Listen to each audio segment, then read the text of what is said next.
Paul-Marie Ngondiou à la Poste SA, le nouveau patron de la communication et des médias, chargé de la Poste, y est allé pour voir et comprendre sur le fonctionnement de cette société d'État aux potentialités énormes, mais qui manque de règles de gestion rigoureuses.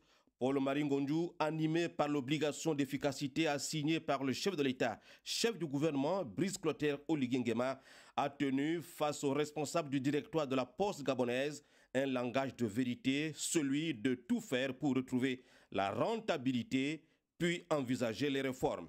La Poste, ce sont entre autres 9000 boîtes postales sur Libreville et 45 000 autres sur le reste du pays.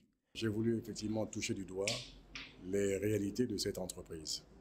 Nous n'avons fait qu'une partie pour l'instant et ça m'a permis d'avoir à donner, je dirais, à m'adresser aux responsables de la société pour leur dire clairement quels sont les objectifs de l'État, du gouvernement, du chef de l'État et quelles sont les réalités auxquelles ils devront faire face et pour lesquelles ils devront anticiper au vu de la situation économique et financière de notre pays.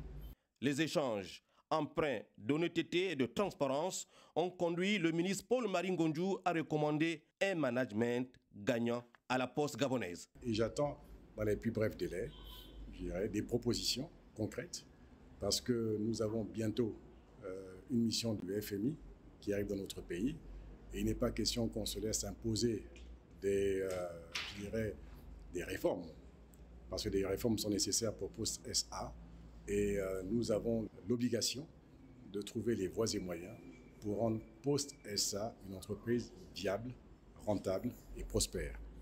Le ministre de la Communication et des Médias, chargé de la Poste, a vu et tout entendu. La Poste SA vit depuis 10 années grâce à la subvention de l'État. L'outil est devenu obsolète. Les charges sont évaluées à plus de 600 millions de francs CFA par mois à repartir entre 570 salariés. La nouvelle autorité a été claire et précise. Les temps anciens sont révolus. Il faut sortir de la Poste gabonaise des sentiers battus et passer à l'efficacité de la dépense.